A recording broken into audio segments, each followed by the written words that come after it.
So what are those numbers? In other words, what is the answer to the question of how much fluid do we need each day? Taking advice is one thing, but implementing it in your own life is a whole nother ballgame. And that's what all this is about. In this series, we're gonna react to clips from the greatest minds, the best lessons that they teach, and we're gonna discuss on how to implement those lessons in our own lives. Self-improvement is for sure not easy, but if you can just apply one of these things in your own life, then you're way ahead of the majority.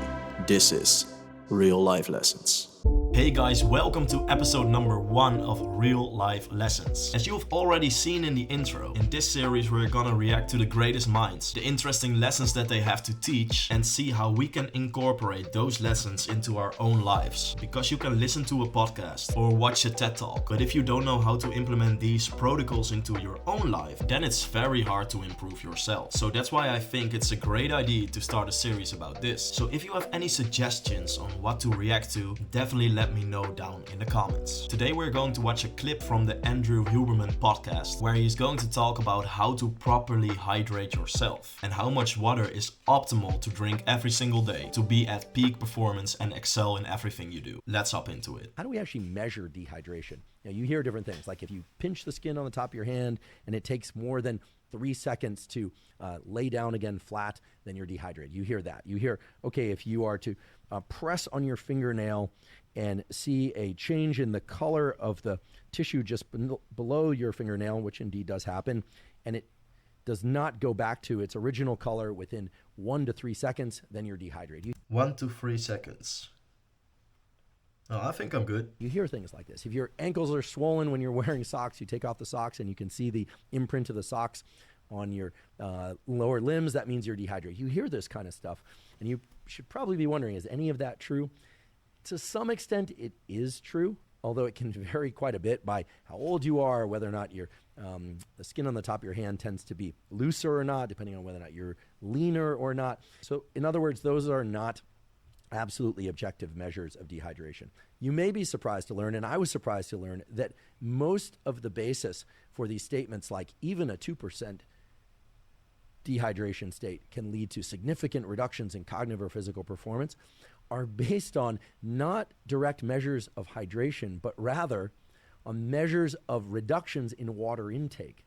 Measures of reduction in water intake. That's very interesting, because I always thought that it used to be the case that you're called dehydrated when you don't have enough water in your system. But he's saying that the main issue is that you're not drinking enough water, like literally taking it in.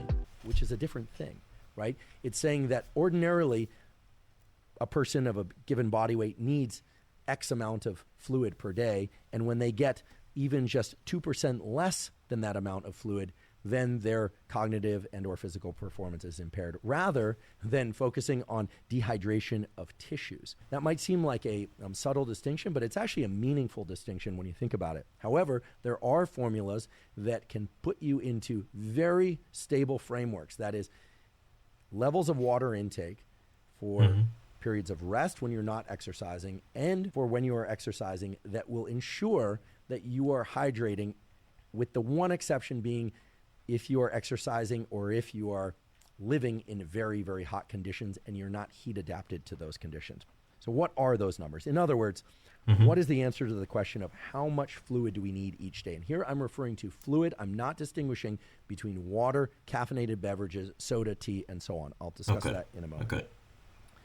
We can reasonably say that for every hour that you are awake in the first 10 hours of your day, you should consume, on average, 8 ounces of fluid, is approximately 236 milliliters of water. Just think about a typical can of soda in the United States. It's 12 ounces. So it is 240 ml every hour for the next 10 hours upon waking. Okay, so I wake up at 8 in the morning, then I need to drink this amount of water until 6. So that's 10 times 240, so around 2.4 liters in those 10 first hours of the day. I think that's definitely possible. I want to be very clear that this does not mean that you need to ingest 8 ounces or 236 milliliters of fluid on the hour, every hour for the first 10 hours of your day. I'm not saying that. And in fact, most people are going to find that they're going to ingest water in boluses. That is, they're going to have perhaps 16 ounces of water, 500 milliliters of water at one portion of the day, and then maybe a couple hours of later that they'll drink some more water or some more coffee or soda or some other beverage in another portion of the day.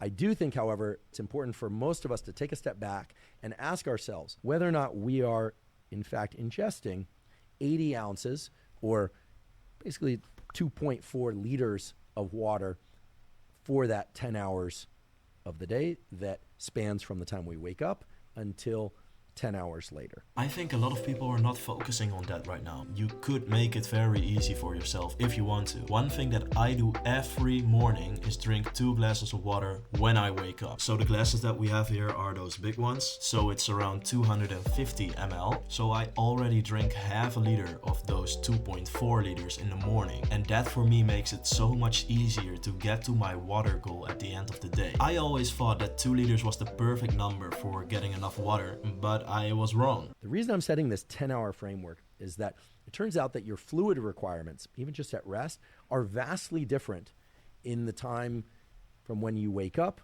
until about 10 hours later as compared to the later evening and nighttime. And here I didn't know that. I do think it's logical because probably it has something to do with your kidneys and being more chilled out at night and more at rest. Maybe they work slower or something. I don't know. Now, if you are engaging in exercise, whether or not it's endurance exercise or whether or not it's resistance training exercise, this is the interesting you are going part. to need additional fluids in order to maximize the effects of that exercise and to avoid dehydration.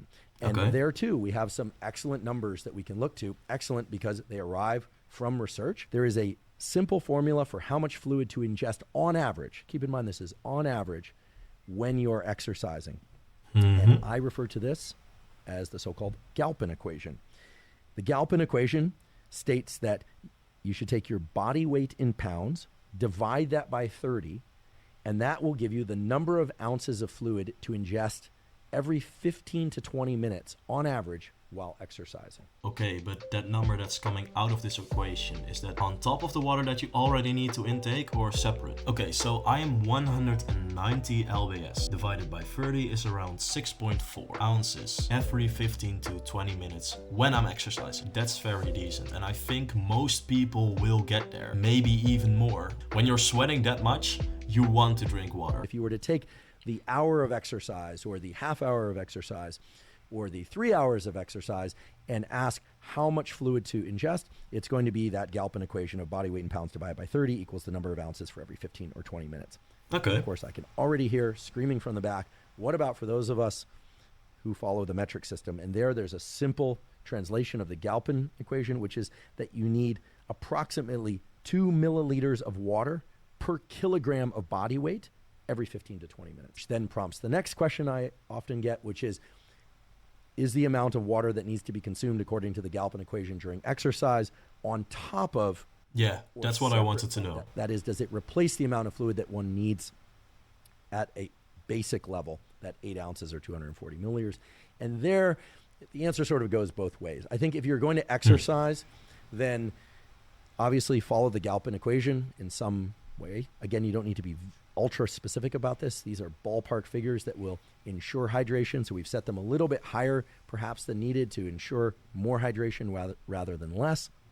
But basically the short answer is if you're exercising for about an hour, most people are exercising for an hour or two, well then you can replace the 8 ounces or the 240 milliliters of water that's required at baseline with what you consume according to the Galpin equation during that bout of exercise. So what have we learned? To drink around 2.4 liters in the first 10 hours upon waking, and that if you exercise, you need to drink enough water following the Galpin equation to keep your body hydrated and at peak performance during those exercises. But how do you incorporate this in your life? One thing that I would do is drink a minimum of 2 glasses of water in the morning. Next up, I would get a bottle, fill it up at the start of the day, keep it next to your bed or on your desk desk when you're working, and the bigger the bottle, the better, because then you don't have to walk again if you're busy or something. But William, what if you're doing an exercise where you need to run or you can take a bottle with you, for example on the football pitch? In that case, I would try to get as close to the 2.4 liters before your training session, depending on what time your training session is, because if it's first thing in the morning, then it's definitely not reasonable to drink 2.4 liters in 1 to 2 hours. But if the exercise is later in the day, then I think an approach like this can be very handy. I think those are the best tips that I can give you, but if you have a strategy to get as close as possible to this perfect amount, then definitely let me know in the comments down below. Thank you so much for watching this lesson with me, and then I'll see you guys next week at the next episode. Bye.